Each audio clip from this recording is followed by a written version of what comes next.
السلام علیکم ناظرین، میں ہوں صدف نورین اور آپ دیکھ رہے ہیں اپنا فیوریٹ یوٹیوب چینل باد نسیم۔ ناظرین گرامی، یہ تاریخ شروع ہوتی ہے ایران کے ایک قدیم شہر نشاپور سے، جہاں ایک معمولی سے مکتب میں 3 لڑکے تعلیم حاصل کرتے تھے۔ یہ تینوں بہت زیادہ گہرے دوست تھے۔ ان میں سے ایک کا نام عمر تھا، جبکہ باقی دونوں لڑکوں کا نام حسن تھا۔ ایک دن ان تینوں نے آپس میں عہد کیا کہ اگر ہم میں سے کوئی کسی اعلیٰ مقام پر پہنچ گیا تو وہ دوسرے دونوں ساتھیوں کی مدد کرے گا۔ مکتب کے دوسرے لڑکوں نے جب یہ دیکھا تو وہ خوب ہنسے۔ یہ لڑکے کیا کسی مقام پر پہنچیں گے، لیکن قسمت الٹا ان پر ہنس رہی تھی، کیونکہ ان تینوں ہی لڑکوں نے اپنے اپنے شعبے میں ایسا نام پیدا کیا کہ صدیاں گزر جانے کے باوجود دنیا ان کی صلاحیتوں کی معترف ہے۔ عمر نام کا لڑکا آگے چل کر عمر خیام بنا، جس کی لازوال شاعری ایشیا سے زیادہ یورپ کے لوگوں کو اپنا دیوانہ بنائے ہوئے ہے۔ حسن نام کا پہلا لڑکا نظام الملک توسی بنا۔ اس دور میں اسلامی دنیا پر سلجوقی حکمرانی کرتے تھے۔ اس سلطنت کی سرحدیں خراسان سے شروع ہو کر مصر تک پہنچتی تھی۔ اپنی ذہانت اور صلاحیتوں کے دم پر حسن المعروف نظام الملک توسی سلجوقیوں کا وزیر اعظم بنا اور اس سلطنت کو ایسا عروج بخشا کہ لوگ بادشاہ سے زیادہ اس کے گن گاتے۔ جبکہ دوسرے حسن نام کے لڑکے نے دنیا میں وہ تباہی اور فتنہ برپا کیا کہ تمام انسانیت کو لرزا کر رکھ دیا۔ یہ لڑکا حسن بن صباح کے نام سے دنیا بھر میں مشہور ہوا۔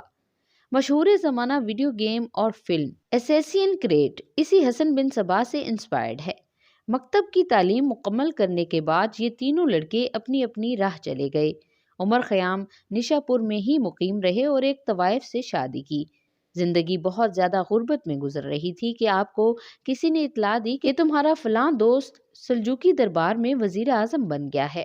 چنانچہ آپ اپنے دوست نظام الملک توسی سے ملنے پہنچے۔ اتفاق سے وہاں حسن بن صباح بھی عمر خیام سے ملا۔ یہ دونوں حضرات اپنے دوست کے سامنے حاضر ہوئے۔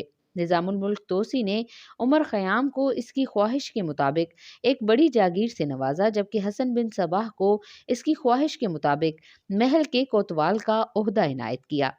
عمر خیام یہ جاگیر لے کر مطمئن ہو گئے اور واپس روانہ ہوئے، لیکن حسن بن صباح جو فطرتاً ایک مکار شخص تھا، اپنے ہی دوست اور محسن نظام الملک کی جڑیں کاٹنے لگا۔ ایک مرتبہ بادشاہ نے نظام الملک توسی سے دریافت کیا کہ آپ تمام سلطنت مالی گوشوارہ کتنی مدت میں تیار کر سکتے ہیں۔ نظام الملک توسی نے سوچ بچار کے بعد 1 سال کا وقت مانگا۔ حسن بن صباح بھی اس وقت وہاں موجود تھا۔ یہ اچانک بولا کہ میں یہ کام 40 دن میں کر سکتا ہوں۔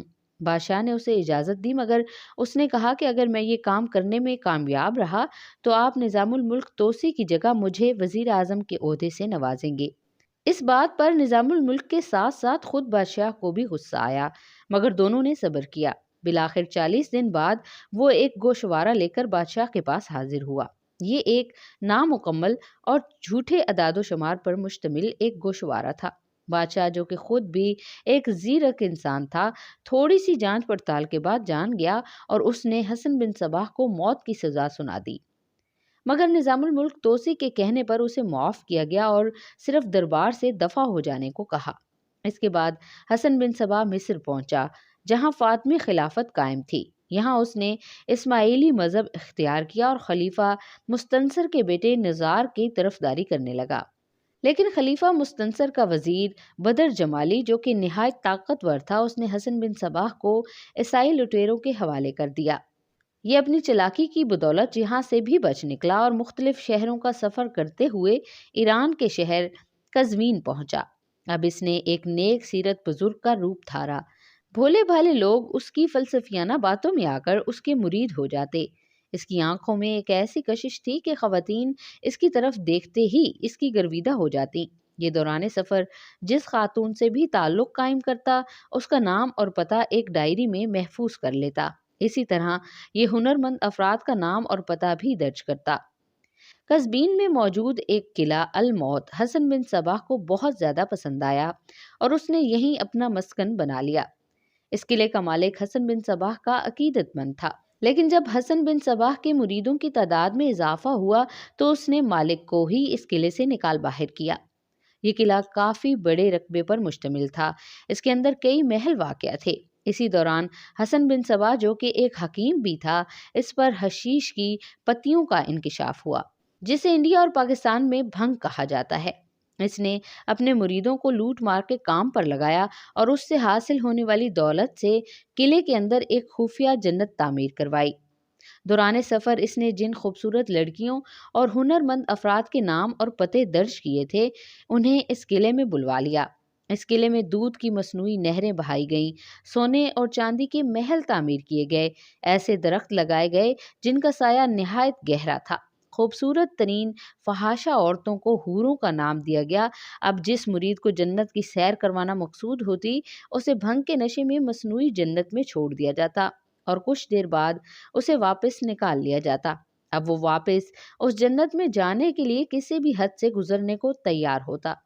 اس طریقے سے حسن بن صبا نے فدائیوں کی ایک ایسی فوج تیار کر لی جسے موت زندگی سے زیادہ عزیز تھی، اور اس فوج کے ذریعے حسن بن صبا نے اپنے بچپن کے دوست نظام الملک توسی اور عباسی خلیفہ سے لے کر دنیائے اسلام کے بڑے بڑے ناموں کو قتل کروا دیا۔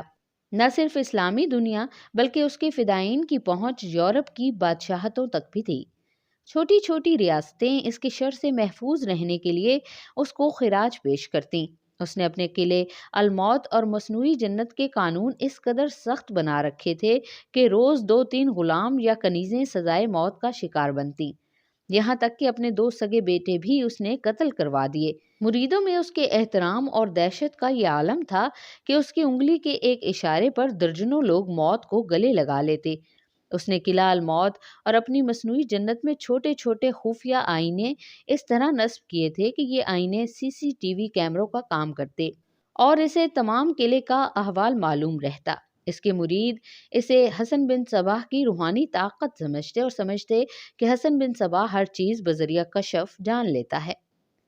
ملک شاہ سلجوق نے اس فتنے کے خاتمے کے لیے کئی مرتبہ فوج کشی کی، مگر قلعہ الموت ایک پہاڑ پر واقع ہونے کی وجہ سے یہ قلعہ ناقابل تسخیر تھا۔ حسن بن صبا نے 35 سال تک دنیا میں قتل و غارت گری کا بازار گرم رکھا اور واصل جہنم ہوا۔ بعد میں اس کے جانشینوں نے 150 سال تک مخلوق خدا کی ناک میں دم کیے رکھا، یہاں تک کہ ہلاکو خان کا گزر اس علاقے سے ہوا اور اس نے یہ قلعہ صفحہ ہستی سے مٹا دیا۔ ایک ایک سپاہی کو چن چن کر قتل کر ڈالا، مگر حسن بن صبا آج بھی نہ صرف ایشیائی بلکہ یورپی ممالک میں بھی دہشت مانا جاتا ہے۔ ناظرین گرامی، آج کی ویڈیو میں بس اتنا ہی۔ ویڈیو اگر آپ کو پسند آئی ہے تو اسے لائک اور شیئر کیجیے۔ اگر ہمارے چینل پر نئے ہیں تو سبسکرائب کرنا ہرگز مت بھولیے گا۔